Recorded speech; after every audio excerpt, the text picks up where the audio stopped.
ಇದಕ್ಕೆ ಬೇಕಾಗಿರುವಂತ ಸಾಮಗ್ರಿಗಳು ಏನಂತೇಳಿ ನೋಟ್ ಮಾಡ್ಕೊಳ್ಳಿ. ಕರಿಮೆಣಸಿನಕಾಳು, ನಿಂಬೆಹಣ್ಣು, ಬೆಳ್ಳುಳ್ಳಿ, ಹಸಿ ಶುಂಠಿ ಮತ್ತು ಕೊತ್ತಂಬರಿ ಸೊಪ್ಪು. ಇಷ್ಟು ಇದಕ್ಕೆ ಬೇಕಾಗಿರುವಂತ ಸಾಮಗ್ರಿಗಳು. ಬನ್ನಿ ಮೊದಲಿಗೆ ಕುಟಾಣಿಗೆ ಕರಿಮೆಣಸಿನ ಕಾಳನ್ನ ಒಂದು 1/4 ಚಮಚದಷ್ಟು ಹಾಕ್ಕೊಳ್ಬೇಕು. ಒಂದು 1/2 ಚಮಚದಷ್ಟು ಹಸಿ ಶುಂಠಿಯನ್ನ ಹಾಕ್ಬೇಕು. ಒಂದು 4 ಎಸಳಷ್ಟು ಬೆಳ್ಳುಳ್ಳಿ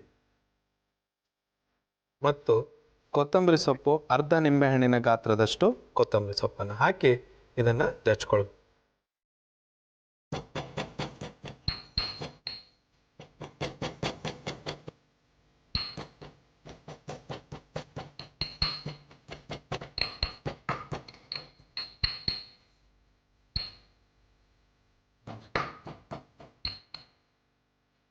ಈಗ ಇದೇನ್ ನಾವು ಇವತ್ತು ಈ ಬೆಳ್ಳುಳ್ಳಿ, ಹಸಿ ಶುಂಠಿ, ಆಮೇಲೆ ಕೊತ್ತಂಬರಿ ಸೊಪ್ಪು ಮತ್ತೆ ಕರಿಮೆಣಸಿನ ಕಾಳನ್ನ ಹಾಕಿ ಏನ್ ಮಾಡ್ಕೊಳ್ತಾ ಇದೀವಿ, ಇದು ಇದಕ್ಕೊಂದು ಸ್ವಲ್ಪ ಉಪ್ಪು ಹಾಕ್ಬಿಟ್ಟು ಇದನ್ನ ತಯಾರು ಮಾಡಿದ್ರೆ ಎಲ್ಲರಿಗೂ ಇಷ್ಟ ಆಗುತ್ತೆ. ಇದು ಅಂತ ಒಂದು ಟೇಸ್ಟಿ ಆದಂತ ಒಂದು ಕಷಾಯ ಅಂತ ಹೇಳ್ಬೋದು. ಇದರಲ್ಲಿ ಈ ಕರಿಮೆಣಸಿನ ಕಾಳನ್ನ ಹಾಕಿದೀವಿ, ಅದರಲ್ಲಿ ಹೆಚ್ಚು ಮ್ಯಾಗ್ನೇಷಿಯಂ ಇದೆ. ಮತ್ತು ಅದಲ್ಲದೆ ಬೆಳ್ಳುಳ್ಳಿ ಒಂದು ತುಂಬಾ ಉತ್ತಮವಾದಂತ ರೀತಿಯಲ್ಲಿ ಈ ಒಂದು ಮ್ಯೂಕಸ್ಗೆ ಫಾರ್ಮೇಷನ್ ಏನಾಗಿರುತ್ತೆ ಅದನ್ನು ಸರಿಪಡಿಸೋದಕ್ಕೆ ತುಂಬ ಉತ್ತಮವಾದ ರೀತಿಯಲ್ಲಿ ಇದು ಹೆಲ್ಪ್ ಮಾಡುತ್ತೆ.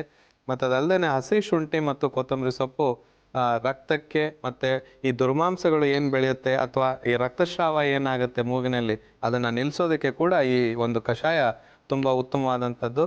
ಇದನ್ನು 2 ರೀತಿಯಲ್ಲಿ ಕುಡಿಬೋದು. ತಣ್ಣಗೂ ಕುಡಿಬೋದು, ಇಲ್ಲದಿದ್ದರೆ ಬಿಸಿ ಬಿಸಿಯಾಗಿ ಇದರ ಸೇವನೆಯನ್ನು ಮಾಡ್ಬೋದು. ಮತ್ತು ಅದಲ್ಲದೆ ಇದರಲ್ಲಿ ನಿಂಬೆಹಣ್ಣಿನ ರಸವನ್ನು ನಾವು ಹಾಕ್ತಾ ಇದ್ದೀವಿ. ಯಾವುದೇ ರೀತಿಯ ನಿಮಗೆ ಒಂದು ಈ ನೋಸ್ನಲ್ಲಿ ಆಗ್ತಾ ಇರುವಂಥ ಅಥವಾ ಈ ತೊಂದರೆಗಳಾಗಿರ್ಬೋದು ಅಥವಾ ಮೂಗಿನಿಂದ ಏನು ರನ್ನಿಂಗ್ ನೋಸ್ ಅಂತ ನಾವೇನು ಹೇಳ್ತೀವಿ ಅದನ್ನು ಕೂಡ ಸ್ಟಾಪ್ ಮಾಡುವಂಥ ಒಂದು ಶಕ್ತಿ ಇದರಲ್ಲಿದೆ. ಕಿರಣ್ಮಯಿಯವರಿಗೆ ಇದು ಸಿದ್ಧವಾಗಿದೆ. ಮೊದಲಿಗೆ ನಾವು ಒಂದು ಗ್ಲಾಸಷ್ಟು ನೀರನ್ನು ಹಾಕ್ಕೊಂಡ್ಬಿಟ್ಟು ಈ ಮಿಶ್ರಣವನ್ನು ಅದಕ್ಕೆ ಹಾಕಿ ಕುದಿಸ್ಕೊಳ್ಬೇಕು. ಮತ್ತು ಇದನ್ನು ನಾವು ಸೋಸೋದಿಲ್ಲ, ಇದನ್ನು ಹಾಗೇನೆ ನಾವು ಗ್ಲಾಸಿಗೆ ಹಾಕ್ಕೊಳ್ಬೇಕು. ಚೆನ್ನಾಗಿ ಪೇಸ್ಟ್ ಆಗಿದೆ, ಸೋಸೋ ಅಂತ ಅವಶ್ಯಕತೆ ಇಲ್ಲ. ಮತ್ತೆ ಒಂದು ಗ್ಲಾಸ್ ಕೊಡಿ.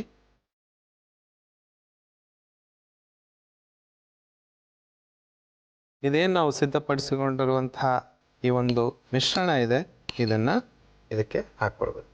ನಾವು ಹೇಳ್ತಾ ಇರುವಂಥ ಪ್ರತಿಯೊಂದು ಮನೆ ಔಷಧಿಗಳು ತುಂಬ ಸುಲಭವಾಗಿದೆ.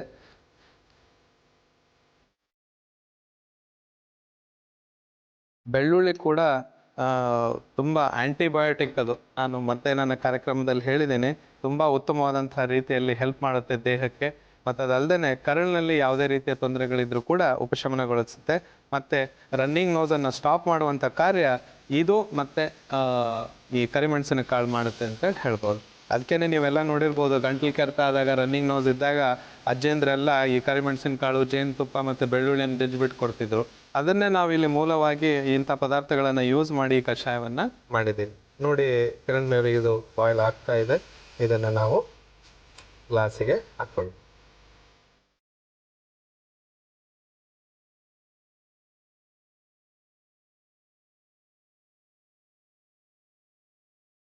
ಈಗ ಇದಕ್ಕೆ ಅರ್ಧ ನಿಂಬೆಹಣ್ಣನ್ನು, ಉಪ್ಪೇನಾದ್ರೂ ಬೆರೆಸ್ಬೇಕಾಗುತ್ತಾ ಈ ಒಂದು ಕಷಾಯಕ್ಕೆ? ಇಲ್ಲ, ಉಪ್ಪು ಬೆರೆಸೋ ಹಾಗಿಲ್ಲ. ಉಪ್ಪು ನೀವು ಬೆರೆಸಿದ್ರೆ ಕುಡಿಲಿಕ್ಕೆ ಇನ್ನೂ ಚೆನ್ನಾಗಿರುತ್ತೆ. ಒಂದು ಚಿಟಿಕೆಯಷ್ಟು ಉಪ್ಪನ್ನು ಬೆರೆಸ್ಕೊಳ್ಬಹುದು. ಈ ರೀತಿ ಇದನ್ನು ಮಿಕ್ಸ್ ಮಾಡ್ಕೊಂಡ್ಮೇಲೆ ಇದು ಕುಡಿಲಿಕ್ಕೆ ಸಿದ್ಧವಾಗಿದೆ. ವೀಕ್ಷಕರೇ, ತುಂಬ ಸುಲಭವಾಗಿ ಮಾಡುವಂಥ ಈ ಒಂದು ಮೂಗಿನ ತೊಂದರೆಗಳು, ಸಮಸ್ಯೆಗಳು ಬಂದಾಗ ನಾವು ಒಂದು ಕಷಾಯವನ್ನು ತಯಾರಿಸಿದ್ದೀವಿ. ಅದೇನಪ್ಪ ಅಂತಂದರೆ ಬೆಳ್ಳುಳ್ಳಿ, ಕರಿಮೆಣಸಿನ ಕಾಳು, ಆಮೇಲೆ ಕೊತ್ತಂಬರಿ ಸೊಪ್ಪು, ಹಸಿ ಶುಂಠಿ ಹಾಗೂ ನಿಂಬೆಹಣ್ಣಿನ ರಸವನ್ನು ಬೆರೆಸಿದಂಥ ಕಷಾಯ ತುಂಬ ಉತ್ತಮವಾದಂಥ ರೀತಿಯಲ್ಲಿ ನಿಮ್ಗೆ ಹೆಲ್ಪ್ ಆಗುತ್ತೆ ಅಂತೇಳಿ ಹೇಳಕ್ಕೆ ಇಷ್ಟಪಡ್ತೀನಿ. ಮತ್ತು ಅದು ಸಿದ್ಧವಾಗಿದೆ. ಇದನ್ನು ಮನೆಯಲ್ಲಿ ಮಾಡಿ ಇದರ ಪ್ರಯೋಜನವನ್ನು ಪಡ್ತೀವಿ. ಮೂಗಿನ ತೊಂದರೆಗಳ ನಿವಾರಣೆಗೆ ಮನೆ ಔಷಧ.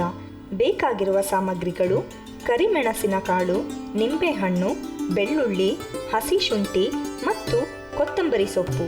ತಯಾರಿಸುವ ವಿಧಾನ: ಕುಟಾಣಿಗೆ ಕರಿಮೆಣಸಿನ ಕಾಳು, ಹಸಿ ಶುಂಠಿ, ಬೆಳ್ಳುಳ್ಳಿ ಮತ್ತು ಕೊತ್ತಂಬರಿ ಸೊಪ್ಪನ್ನು ಹಾಕಿ ಚೆನ್ನಾಗಿ ಕುಟ್ಟಿಕೊಳ್ಳಿ. ನಂತರ ಕಾಯಲಿಟ್ಟ ಪಾತ್ರೆಗೆ ನೀರು, ಕುಟ್ಟಿದ ಮಿಶ್ರಣವನ್ನು ಹಾಕಿ ಮಿಕ್ಸ್ ಮಾಡಿ ಕುದಿಸಿ ಒಂದು ಲೋಟಕ್ಕೆ ಸೋಸಿಕೊಂಡು ಅದಕ್ಕೆ ನಿಂಬೆಹಣ್ಣಿನ ರಸವನ್ನು ಹಿಂಡಿದರೆ ಮೂಗಿನ ತೊಂದರೆಗಳ ನಿವಾರಣೆಗೆ ಮನೆ ಔಷಧ ಸಿದ್ಧ.